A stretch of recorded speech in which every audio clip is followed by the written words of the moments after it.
everybody, it's Tuesday, March 25th, 2025. Welcome to the NFL Fantasy Football Podcast, where we enjoy choreography and merriment. It's me, your man, MG Marcus Grant, joined by Michael F. Florio and Laquan Jones. We may talk some Severance later on in this show. That for you, Laquan. I know you just started, you literally just started the show yesterday. Just hold on to that bit till you get to the part that's appropriate. I'm trying. I'm flexing. You're gonna have no idea. Literally none. It will happen when you least expect it. Trust me. Nice. That's all I'm gonna say. But maybe we'll get to that a little bit later on in the show. We can dive into that and get Laquan's early thoughts on Severance. But we are gonna talk some bounce back candidates, some guys who did not play well last year, whether it was injury, whether it was just they stunk, what have you, and whether or not we think those guys can maybe rebound in 2025. But I'm going to start with a few news headlines. There are some newsy type things that have gone on around the NFL. Najee Harris was a Pittsburgh Steeler, and now he is a Los Angeles Charger. And he talked to a friend of the program and one-time NFL fantasy podcast producer Chris Hayre, saying that the Steelers, quote, didn't have any identity on offense. Florio, I started a question on the rundown and I don't even know where to go with it. It just says, what's the biggest? And I was trying to kind of figure out where to go exactly with the question, because I think in retrospect, they were sort of right? He's sort of right. After the heyday of kind of that killer B group, right? When they had Ben and they had Antonio Brown, they had Le'Veon Bell. They haven't really truly had an identity, because at the end you had sort of an old, worn down Ben Roethlisberger. I mean, you had Najee Harris, who was, I guess, productive, but you didn't have any real playmaking wide receivers. It does feel like they didn't have an identity. And now I'm sitting here looking at this roster and I'm like, I still don't know if they have an identity. I mean, I don't. And I'm wondering if that's part of what our hesitation is right now when it comes to drafting any Pittsburgh Steelers.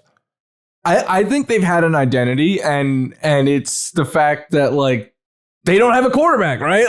Mike Tomlin could take whatever quarterback you give him to the playoffs. When that is the biggest talking point every year, and it still is right now. Is it going to be Rodgers? Is it going to be Russ? Or who knows who it's going to be? When the face of your team is your head coach, that isn't great. Unless it's college basketball or something like that. But yeah, it's their identity should be their top two wide receivers. You have DK, you have Pickens, a great 1-2 punch in real life, field stretchers, exciting players that it's easy for fans to get hyped up for.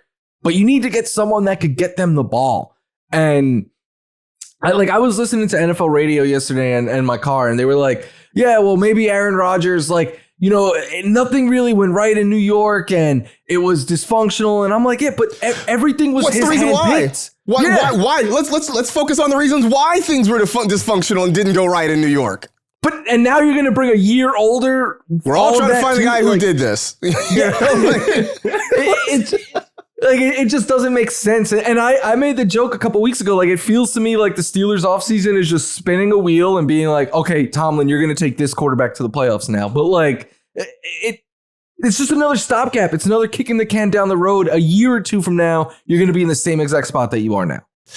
So, yeah, to your point, though, about sort of kicking the can down the road, because I agree that seems to be what the Steelers are doing. I would submit to you that it's very similar to potentially what the Giants would be doing if they decide not to draft, say, Shedeur Sanders or Cam Ward, if it just happened to come to that. The difference is, I think the Giants are maybe in a better spot. If they decide, hey, look, we're going to just go with Jameis and the third-round quarterback, right? I would feel like they're in a better spot than the Steelers, because at least the Giants have bottomed out.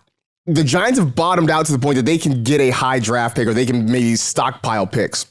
The Steelers, I've said this before, are sort of in NFL purgatory, which is the worst place to be, because they're good enough to make the playoffs. Nobody thinks that they're a real, true Super Bowl contender, but they're not bottomed out. They're not bad enough to get a high draft pick. I mean, what are they picking? 19, I think it is, 21. They're picking 21 this year. Wow. And that's kind of where they tend to hang out, somewhere in the late teens, early 20s. So you're not getting one of those potential franchise-changing prospects.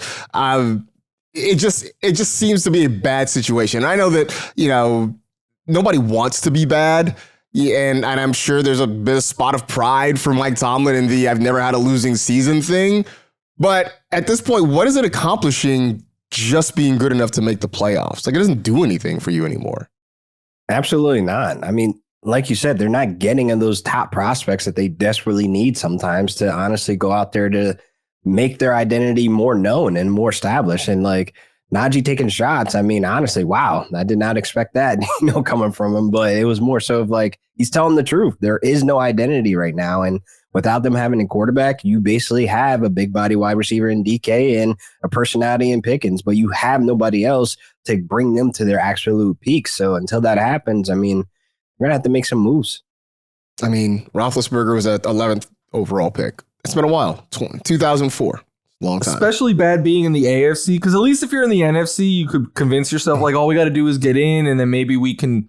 Like, the Giants beat the Vikings a couple years ago, right? But in literally every year they get in, it's like the 7th seed. They're playing the Ravens or the Bills. And it's good luck. Good luck. That's the thing, is that you've got to figure out how to beat some combination of the Ravens, Bills, Chiefs, maybe the Bengals if they figure it out. You just got to figure out how to deal with multiple of those teams. And it's just a lot. It's just asking a lot. Other piece of news, Brandin Cooks is rejoining New Orleans Saints. They drafted him in the first round way back in the year 2014. All right, well, your reaction tells me everything I need to know. So, Florio, any hopes for a bounce back for Brandin Cooks this year? It's over. This is like a cool real life thing. Like, he goes back where it started. I made a joke that their playbook is just going to be the bomb from NFL Blitz, where like they're just all running downfield. Because him, Shaheed, and Olave, all kind of the same skill set in that manner. But yeah, better. I think this is a more fun real life signing. No fantasy relevance here. I mean, I guess they could have them all running downfield. Maybe they should have a different quarterback. Like they don't have the quarterback in place. Taysom Hill chucking it. They could have had Jameis Winston come back to New Orleans, and then he could have run that offense for them. But Derek Carr is not the guy to be running that offense. The Saints just every day they stray further and further from God's light. Like, I have no idea what they're doing down there in New Orleans for sure. Speaking of bounce cap's backs, not real, guys. Remember that. Yeah, it's real for some. It's real for me. That bill comes due. It's just a matter of when you want to pay it. Yeah. I think that's the more accurate phrase, that the bill always comes due. The salary cap can be manipulated to a point, and after a while, you're going to feel the pain a little bit. And I think that's very much where the Saints are right now. So always interesting to talk about guys who were frustrating for various reasons one season and whether or not they can be unfrustrating the following season. So we've got 9 guys, 9 who were underwhelming in 2024 for a myriad of reasons and whether or not they can get better in 2025. The first one, and this is the one we talked about in our text chain that kind of spawned this idea for this category, this topic, Christian McCaffrey. Laquan, I'm going to let you start this because I know this brings you joy. This brings you glee to talk about this. I would say that a big part of the frustration with Christian McCaffrey wasn't about McCaffrey himself. It was more frustration with the 49ers, who sort of strung everybody along for a really long time, right? We're monitoring it. He's working out. We're just going to wait to see that everything's okay. He's getting married. He's getting married. But it was just like all these things that, we were all cautiously optimistic, right? He was falling in drafts, but we were still drafting him. People were rostering him, holding on to him, waiting for the moment, and it just kept playing out. I think finally when we heard reports that he went to Germany to get special tests and everything, that was when the panic, I think, started to set in for a lot of people. Yeah. He comes back, he plays a few games, he gets hurt again, he's out for the rest of the year. I know he's had injuries in his past. That's been a big part of his story throughout his career. But when healthy, He is still one of the best all-around backs in the NFL. We saw in our mock draft a couple weeks ago, he fell to the 8th spot of the 2nd round. I mean, at that point, 2-8, you can't pass on Christian McCaffrey, can you? No, absolutely not. That's a huge discount. Like, I think he may return on that ADP if he stays healthy. I think he might crush it. It's more so if you're willing to buy into that risk of him re-injuring himself because he's getting up there in age and the workload is high for him. Like, he may take a step back in somewhat of the workload this year because you do have a healthy Garendo behind him that can handle that workload. I still think we get a Christian McCaffrey-like season. It's just not going to be at the absolute, like, he's RB1. He's the number 1 pick. Like, he's going to be in that bunch of like the Breece Halls, the Derrick Henrys, where they're still going to have those high ceiling, weeks. They're going to be performing at high levels. I just think that we might see a less workload from him this season, and people shouldn't be mad at that. Just take the discount and obviously re-secure yourself with a handcuff. Can't be Jordan Mason no more, so you need to get Garendo, which his ADP might get pulled up, but we'll see. I mean, Shanahan likes running backs. Like, I kind of feel like it's guaranteed he's going to draft a running back from this draft class, being that it's so deep. And, there's plenty out there that could fit his system. There's plenty of guys that can do what Christian McCaffrey can do, but just not at the Christian McCaffrey level that we know and love. It's just more so he needs help now. And I think if the 49ers realize that, they'll get the maximum effort out of him, man.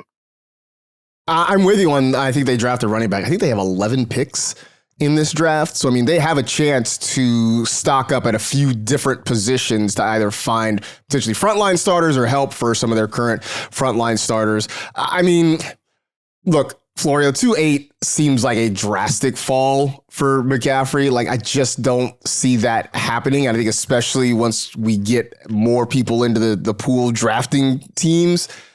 But are you willing to take a first-round shot on him at this point? Probably not.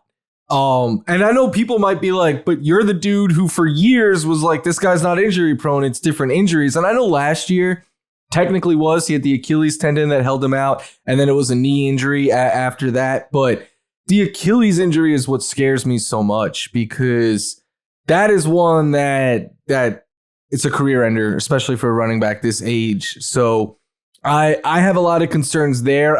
But I think his ceiling is the best player in fantasy, because I do think they're going to draft a running back, but Shanahan has shown us many times that if you are his number 1, he's they have a lot of running backs there, not because they like to share the field at the same time or anything like that. It's all right, one goes down, you're up next. But when you're the guy, you're going to get a ton of volume. And CMC is the best dual threat running back, I believe, in the history of the NFL. So, yeah, he's going to be amazing if he stays healthy. But 29 years old, and it's really the type of injury that he had last year. It was one that we kept hearing, he might have to manage this the rest of his career and stuff. So that's what scares me. But if I could get him in the early 2nd round, I'm cool with doing so.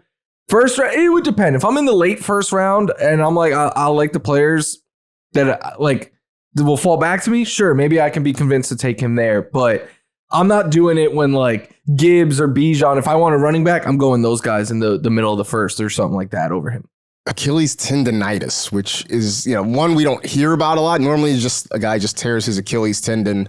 And, there's surgery, there's rehab, whatever. This was one where there was nothing ever torn, and he kept trying to work out, and he was rehabbing it, and it just never really, truly got right. And eventually, he just had to sit down for the rest of the season. I think he's going to be an interesting test case, because I think for a lot of us, we're going to wait on him. Maybe he falls into the 2nd round. I think when you get, more casual folks drafting, I think he still goes probably mid-1st round at worst, because everybody's going to be like, why is Christian, you'll be at the 6th slot. You'll be like, why is Christian McCaffrey still here? And then he's going to, right. And he's going to get drafted. That's what's going to happen. It's going to happen. Laquan, you mentioned Breece Hall, right? You talked about McCaffrey sort of slotting more along the lines of Breece Hall. And I'm sitting here and I'm looking at Breece Hall's numbers in his career, right? Unfortunately, remember year 1, he got injured, played just 7 games. So that one was sort of a wash. Comes back and gets 994 rushing yards in year 2. Last year, 876 rushing yards. And I'm thinking about this in terms of Garrett Wilson, right? Where Garrett Wilson had a ton of hype and a ton of excitement, and fantasy folks still love Garrett Wilson, and we're willing to maybe take that first round shot on Garrett Wilson. And I think it was you, Laquan, maybe it was you, Florio, who was just like, who were kind of like, why are we still doing this with Garrett Wilson? Like, maybe he's overhyped. There, yeah. So can we start to say the same thing about Breece Hall? This is hard because I'm a huge fan of Breece Hall. So therefore, like, it's not that I'm not a huge fan of Garrett Wilson, but that's why I'm asking you this question. He might be like falling near that. And it's more so of like the first year injury definitely just took the wind out of a lot of fantasy folks and myself. And that second year was like, all right, this is what we're doing. And then we see them draft Braylon Allen, and then the usage was kind of questionable. It's like, what the heck is going on in New York? Like, do they not know what they have? They have the Ferrari. They got a Viper. They got a classic here ready to go. But it's more so of like the offensive just scheme and just how they're trying to work him with Braylon Allen is frustrating. So he might be getting a little overhyped into the draft area. He might be living in that back end of the first round, but I feel more comfortable in that early second round taking him because it's like that first round, I need a wide receiver. There's too many good ones there. And you got guys like Puka and Devontae Adams that might fall back in that area. I just feel as though he just needs to be at the right price for me to feel comfortable with him, for him to hit that absolute high. Because there's games he had like 31 points in there. That's definitely on the table for him if they use him, if the game is, going the way accordingly, which I think they should get a little bit more offensive, opportunities with Justin Fields. It's just that his price needs to be where it's at, like in that second round ballpark. I don't think we should be putting him in the first round anymore. Florio, Breece Hall is Joe Mixon. Tell me I'm wrong. I think there's more upside with Breece Hall, but you're not wrong in the production category. Like, not only did he never run for 1,000 yards, he's never had double-digit touchdowns, rushing or receiving combined. Like, and that to me is the biggest thing. Is in year 2, it made sense where it was like they're not giving him the goal line work because he's coming off of this knee injury. They're like worried about his health and everything. But in year 3, they did the same thing. And it was Braylon Allen often coming in. And I forget who their RB3 was down the stretch who was stealing goal line touches away as well. But it was just really frustrating. And when we did Fantasy Live at the end of the year, we were talking, is Breece Hall an RB1? Like, that was the conversation we were having. Then we do our mocks. He's going as a top 5 running back in the first round still. I'm out at that price. Like, yeah. I don't even love him in the beginning of the second round. Like, I think middle second round, I'm totally in there because he has the upside to be top 5. But it's a lot like what I said with Wilson last week. Like, we keep elevating him to a level he's never been at before. And that's what we're doing with Breece Hall. Like, the idea of the Jets are so much better than the reality of the Jets. and we play in a reality world. So it all comes down to cost. But if they're going anywhere in the first round, either of the two Jets, I'm out. Are you taking McCaffrey ahead of Breece? No. No. No, you're not. You're not taking McCaffrey ahead of Breece Hall. That's really close for me. I'm still taking Breece. Because I feel like there's still meat on the bones there for him. Like, the tape isn't matching the numbers. The numbers aren't matching tape. That's the situation. Like, we know his ceiling can be so high. It's just, it's not him physically not being able to get there. It's what the Jets are doing to him. Like, it doesn't make sense. Why draft Braylon Allen? Last year, like you said, 2 years ago, it made sense why he wasn't getting the goal line where we don't want him broken. He's the future. But here we are in year 3. It's like, dude, are you going to unleash the beast? He needs all the targets. He needs all the goal line and red zone work. He can handle it. He's shown this. So it's like, what are we doing? But there's so much unknown in New York versus known in San Francisco, right? And if we're talking ceiling, I don't think anyone has a higher ceiling than, like, literally we've seen CMC be the best fantasy running back like ever. But this is the most beat up we've seen him ever. Like, True. This is a huge red flag. The floor is safer for Breece. Yes. Yeah, I think that's fair. With McCaffrey, one, we've seen him do it. We know who's calling the plays. We know who's running the offense there. And there's still a lot of pieces that are similar to what they were in the past. Meanwhile, with the Jets, new head coach, new OC, new quarterback. there's just so much unknown there that I think I'd rather have McCaffrey over Breece Hall. I don't know. Maybe it's me I could be being a homer. convinced for sure. I'm about to say we got to keep ironing this out. Maybe that's me being a homer. And yeah, No, I think I'd rather have him.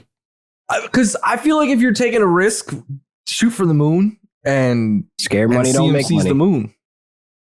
Yeah, like I don't think Breece Hall is the moon. Like I just don't. Like I don't think he's their safer. offense is good. That's my take on it. He's safer to where I could sleep at night. And then it's like, now I got to play the backup running back for the 49ers sweet states on the waiver wire. Like these you are were going to play that anyway. fears. You were all about Jordan Mason, so you were already playing. You had already bought that. You had already bought that lottery ticket. So like, why not? I'm speaking for the general fantasy players out there. Like I understand those fears and those headaches of like, I got to run to the waiver wire to spend mad fab, or I got to be the first come serve in my league because my league mates are freaking vultures. Like it's one of those things that those are stressful about fantasy football. Like I have a friend that sucks at the waiver wire. He hates the waiver wire because he can't get the players he wants at the time he wants to do it. In our league, it's first come serve and he hates it and he doesn't want to play anymore. So I just get the understanding of the frustrations of jumping to the waiver wire. I guess as I'm thinking about it here, it's like the risk reward is CMC's floor is he's hurt and he's not playing. The ceiling is he could be the best running back. The issue with Breece is we've seen him stay healthy and the floor is an RB2. Ugh. Yeah. You know what? He may be Garrett Wilson. He may be Chris Olave. we can kick this around a little bit more too as the all season. He needs to go along. in that bag of what'd you call it? Him Marcus? and Fields though could be so much fun together. The what was it? The satchel of discontent. Yes, he's in the satchel of discontent. The satchel of discontent is where we're going here. Jet fans live in that satchel. They've got their names embroidered on it, a whole nine. It's great. You mentioned Garrett Wilson. You mentioned Chris Olave. Speaking of Ohio State receivers, Marvin Harrison Jr.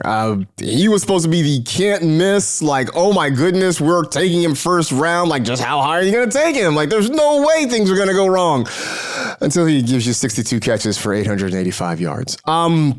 And a very quiet 8 touchdowns. I'm about to say that was super quiet. A very quiet 8 touchdowns. So, I mean, Florio, was this a Marvin Harrison issue? Was this a Kyler Murray issue? Was this a Drew Petzing issue? What exactly went sideways and are things going to get better next year? I think it's a combination of all of that. Like, I do think Kyler Murray, as much as I want him to be awesome and everything, like I think he struggles to get the most out of his wide receivers. He's always been someone that's been better at targeting tight ends. He's good at targeting his running backs and his slot receivers. But his out wide X, his out wide X, he's not the best, right? So that works against Marvin Harrison. I also think, and I'm very guilty of this because I was pushing him up to be a wide receiver 1, even though I had him behind Malik Neighbors at this time last year. I think we all overestimated him a little bit and thought he would come in and be an immediate difference maker. And one thing, I went back and looked at some of the stuff I wrote at this time last year about him, and it was like he can win out downfield. He's contested catches, all of that. He's not great after the catch. He's a little bit more limited than you would want a true alpha wide receiver to be. Like Chase, Jefferson, these guys could win anyway. Harrison isn't at that level yet, and I think we push. It's something I was saying the other day with Neighbors. Like, to me, there's elite wide receivers that can win no matter who the quarterback is, and there's 4 or 5 of those guys in the NFL. And then there's elite wide receivers that are very good, but they need good quarterback play as well. And I think that's Harrison's ceiling. I mean, it's the argument, right? It's, in baseball, it is starting pitchers number one starters versus aces, right? And, and Marvin Harrison, at least through year 1, he's definitely not an ace. I think we're still trying to figure out if he's even a number 1 starter, if he's a number 1 wide receiver. It's a great comparison, I think. I think that's what we're trying to find out right now. I think some of it did have to do with Kyler maybe not being aggressive and trying to force the ball to him, which is sort of wild when you look at the wide receivers on that roster, Greg Dortch notwithstanding. Who else was really? I mean, we liked Michael Wilson as like a deep sleeper, kind of a late, end of draft sort of guy. Even Greg Dortch. I mean, even your wildest expectations of him, Laquan, he was a late round pick, probably more of a waiver wire sort of guy. I mean, yeah, Trey McBride had a very good season despite having just 2 touchdowns. At some point, if you're Kyler Murray, aren't you trying to get the ball to your playmaker? I know we had a lot of fun with the "it's not my job to get Marvin Harrison targets." Yeah, it is. It's 100% your job. You are the quarterback. You're the one who delivers the football. So some of it, I think, was a Kyler Murray thing. I think some of it is, if you're Drew Petzing, you've got to find some creative ways to get your guy the ball. And Laquan, I mean, you can speak to this as a Rams fan. Like, yes, Cooper Kupp is very talented, and yes, Puka Nacua is very talented, but also they have a coach that goes out of his way to make sure he gets those guys open so that Matthew Stafford can deliver them the football. And I think that was something of what was missing last year with Marvin Harrison. And I blame that towards the offensive coordinator, Drew Petzing. And I say that just respectfully, is like, you have Marvin Harrison. He is your gem. He's your gold guy. He's your ex wide receiver. You feed him the ball. And that's kind of not what we've seen consistently through the season, because week 1, you see Greg Dortch go off because he is his most reliable wide receiver. That chemistry is there. We saw that work. And then the Rams game, you see him force fed, he blows up, and then he's quiet for another 2-3 games after that. And it's like, why can't this remain consistent in the game plan? That he's your number one. Kyler and him needs to get the most chemistry built at each other because he's your most lethal weapon. Michael Wilson's not going to do it. Trey McBride can't always be your security blanket, because pretty soon they're going to find a way to bobble him up. And then you're left with somebody that is still trying to develop this chemistry with this type of offense with your quarterback. I think he can raise his level this season. I think everything that we're saying, everything that we're pointing out, they're going to go in the lab and try to cook something up, and Marvin Harrison's going to perform to the level that we had expectations for year 1. Because it's not like he had a terrible rookie season. It just wasn't as high as our expectation. So if we take a step back and they recalculate, I think we should be able to have like some type of value in Marvin Harrison and where he's going in drafts. Is he a top 2 receiver from his class? Is he a top 2 wide receiver from his class? At this moment, no. Can he be? Yes. But right now, no. Yeah, I agree with that. No, right now it's... And he was like Malik the Neighbors. unheralded can't miss one at this time last year. Yeah, no, right now it's Malik He's Neighbors at and like Brian Thomas Jr. 111 in redrafts and like crazy heights of like best ball leagues. Like, And I thought it was worth it. It was swing and a miss. Yeah. Again, like, it's not, the book's not closed. We need a rewrite for the next chapter. Patrick Mahomes, it was a frustrating season.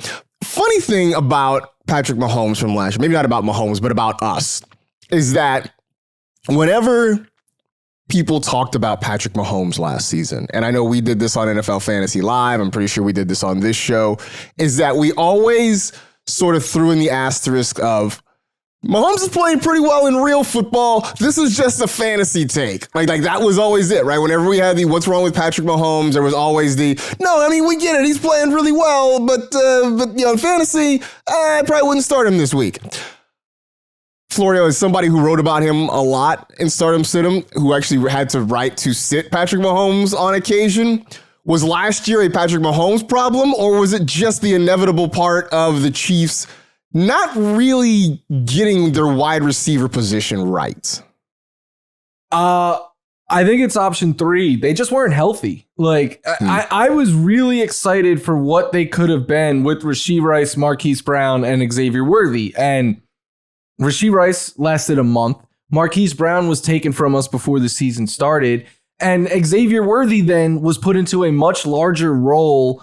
And then they lose Isaiah Pacheco, so they bring in Kareem Hunt. You bring in DeAndre Hopkins. Their offense went from what we hoped could be like the fastest offense they had since Tyreek Hill to a bunch of aging vets who are plotters, and you need to kind of just control the clock, trust your defense. And I think his season was a result of the Chiefs roster as a whole. Like, of quarterbacks who threw the ball 400 times last year, Mahomes had the lowest air yards per target. Like, we saw in the Super Bowl, he could still heave the ball 65 yards on a dime if he wants. So I think this year, with the same receiving core, hopefully being healthy and staying intact for the season, he could not only do I think he can get right, I think he can get back to his elite fantasy days, which is why I have him as my QB6 after the big top 5, and why I think I'm going to be one of the Patrick Mahomes people in fantasy. I know on this show I already am, but I think I'm going to be one of the biggest defenders of him in fantasy, and I hate that for me because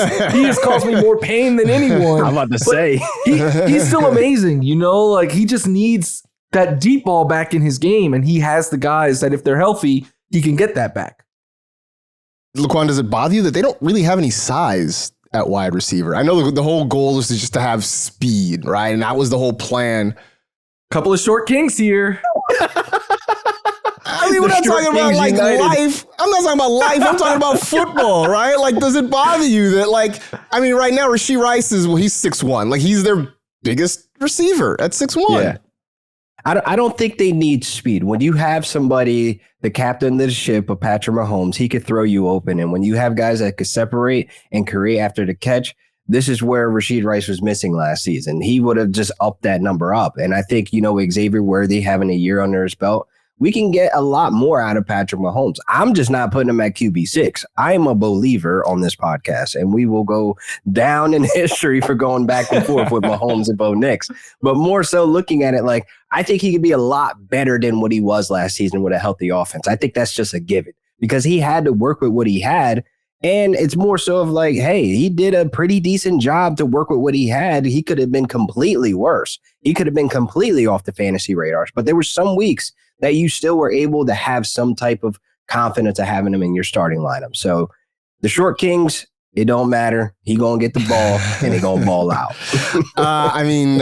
26 passing touchdowns for Patrick Mahomes last year, which is tied with a career low from 2019 when he also only played 14 games. Yeah.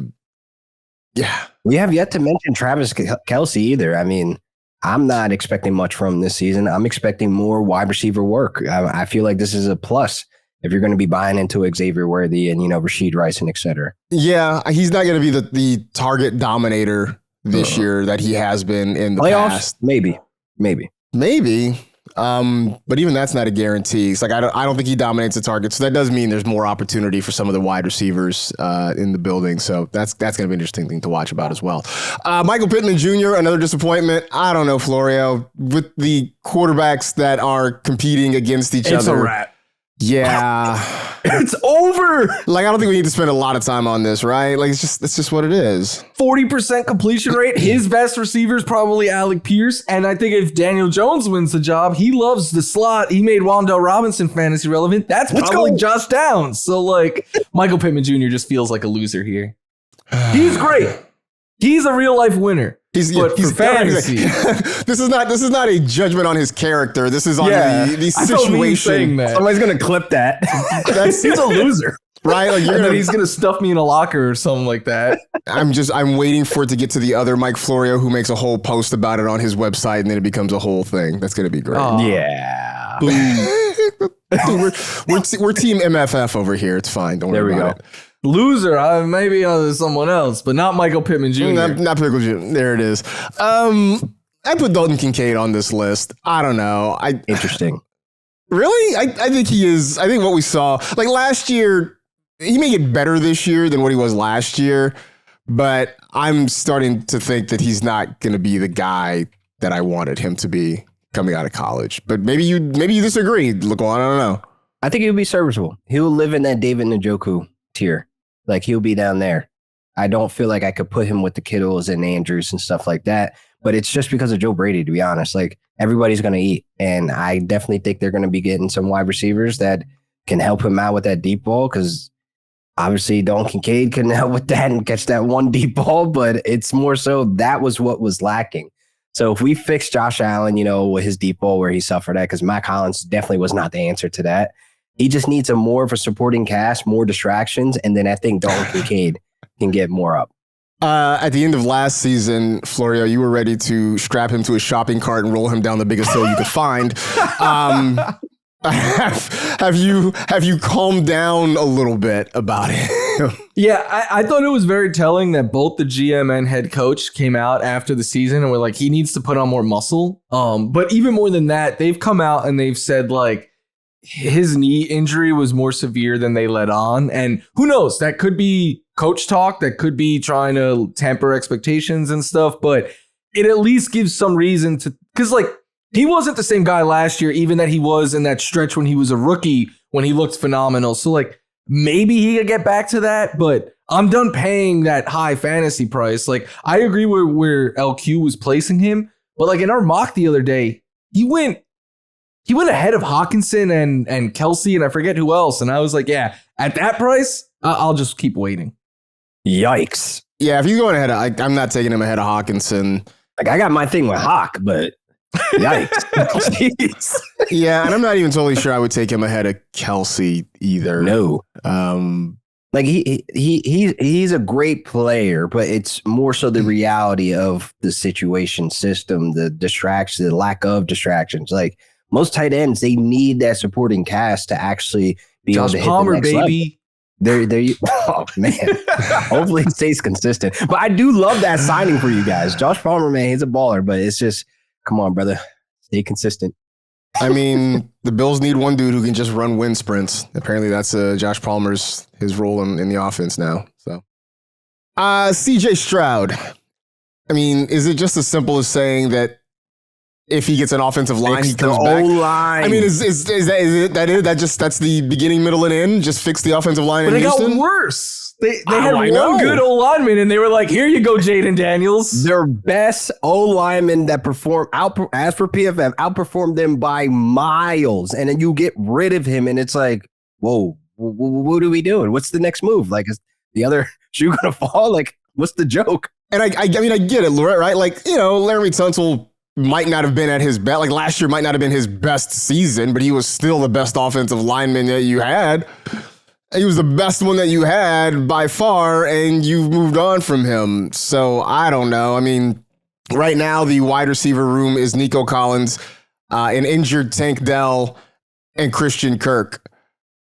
And they're pick 25. Like you could get a starting caliber O lineman, but the ones that could be Laramie Tunsil are all gone at that point.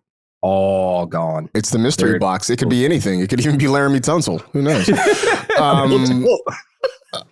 Yeah, I mean, I do like. I think that's the beginning, middle, and end with CJ Stroud. If they can find someone to protect him, find five someones to protect him, then I think you see something closer to that rookie season. Even then, I'm still not sure because some of it was.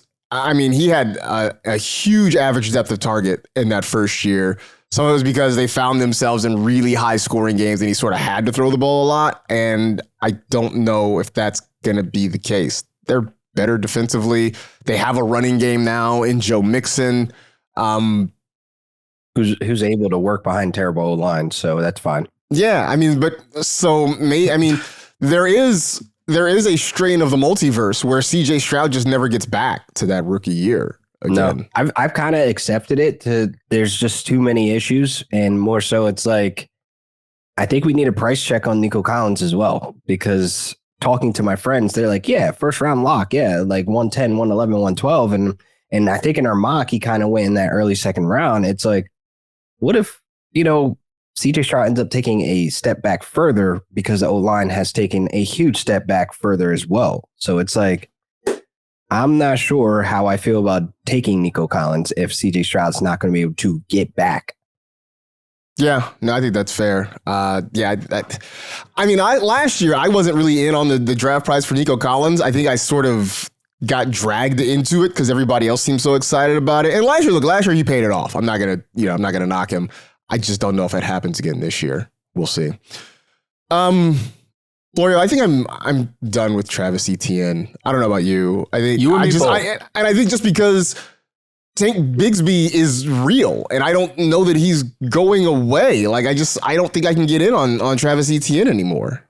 Yeah, like and the scary part is I think if you ask most people, they'd be like, I don't know what happened with Travis Etienne. He was so good prior to last year, and was he? Like when you really start to look at his last two seasons, they're pretty similar. Like the success rate was actually better last year than it was 2 years ago. The yards per attempt are nearly identical. He was worse as a pass catcher last year. That's one big thing, but it was just volume, right? Like he had 117 less touches last year, carries last year than he did the year prior, and a lot less goal line work. Like, so he's one of these backs that I think he got elevated beyond a point that he is because he had so much volume and he had a high touchdown rate, but we know you can't really rely on that. And we saw that last year. Like once he lost some volume and the goal line touches, this was a guy that was not usable in fantasy. Like I was every week being like, yeah, sit Travis Etienne. Like if you're going to start either of these guys, I'd rather go with Tank Bigsby. And like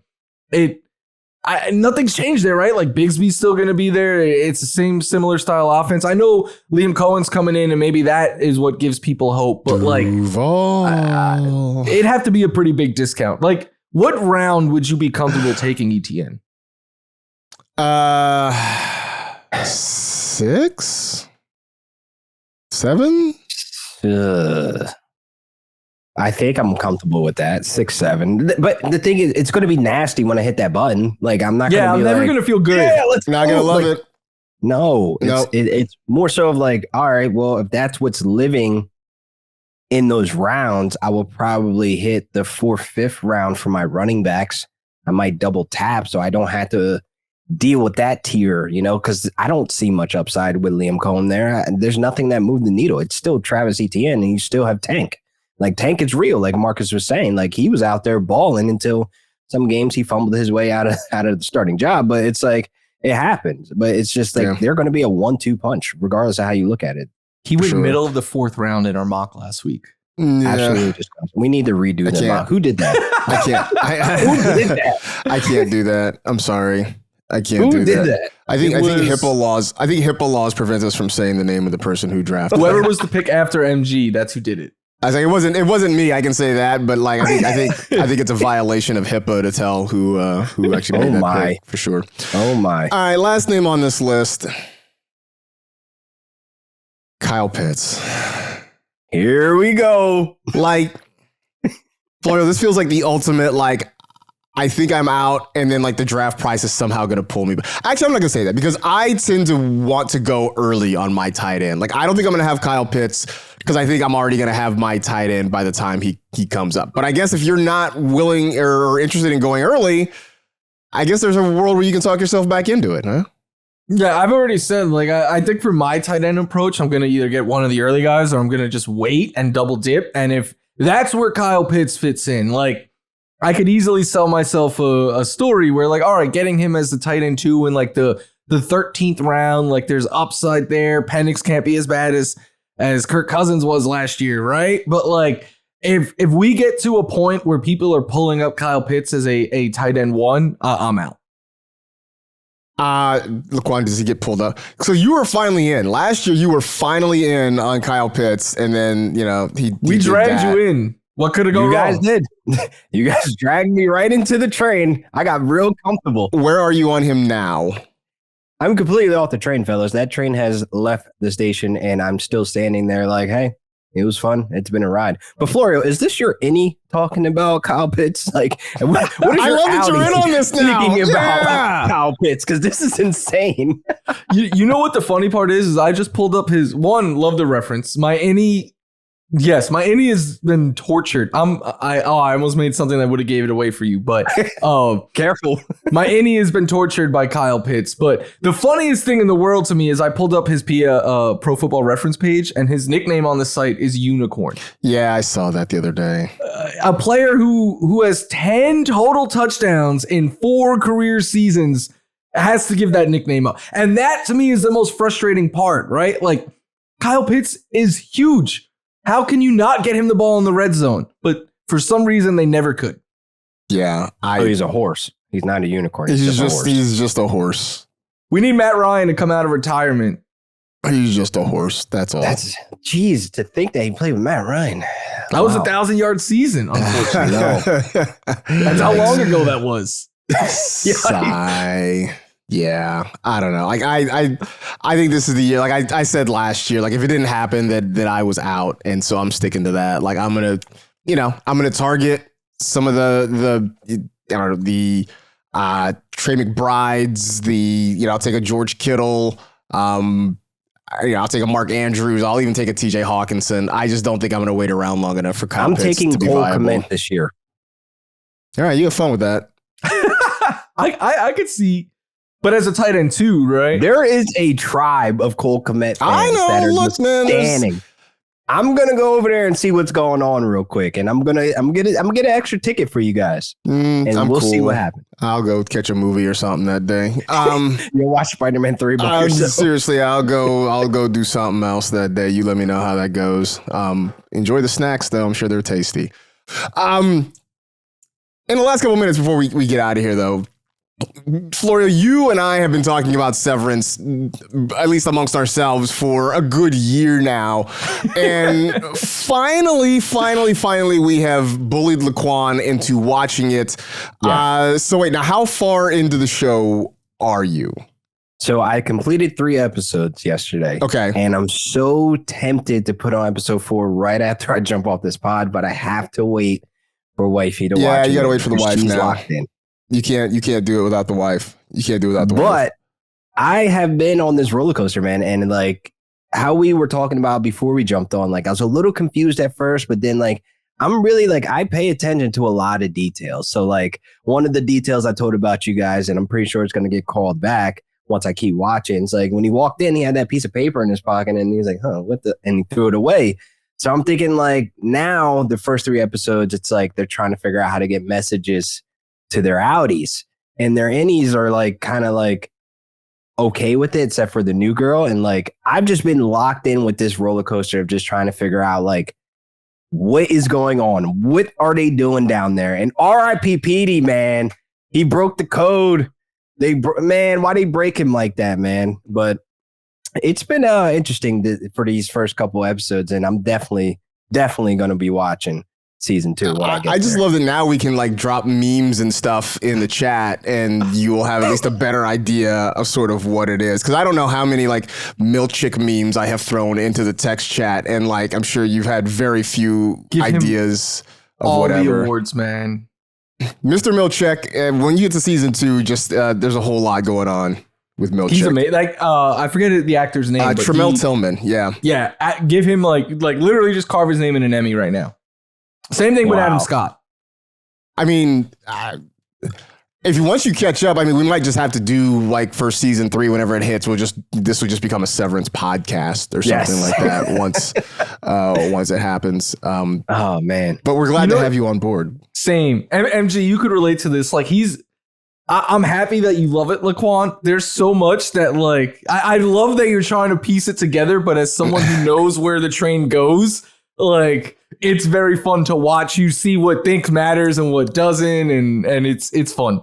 This is sort of like, it's like every now and then somebody will live tweet Game of Thrones, like watching it for the first time, and like the whole timeline is just waiting for that person to get to the red wedding, right? There's just like I even know what that is, and I haven't even watched it. Like there's that sort of moment where everybody on the timeline, like in their own digital way, you're kind of like nudging everybody next to you, like it's coming. Like wait, just watch to see what happens, and then there's the like, oh no, wait, oh no, what's happening? Why? No, what's up? And then, when I first watched Game of Thrones, I was behind, and my cousin was like, did you get to the red wedding yet? And I'm like, I don't know, maybe.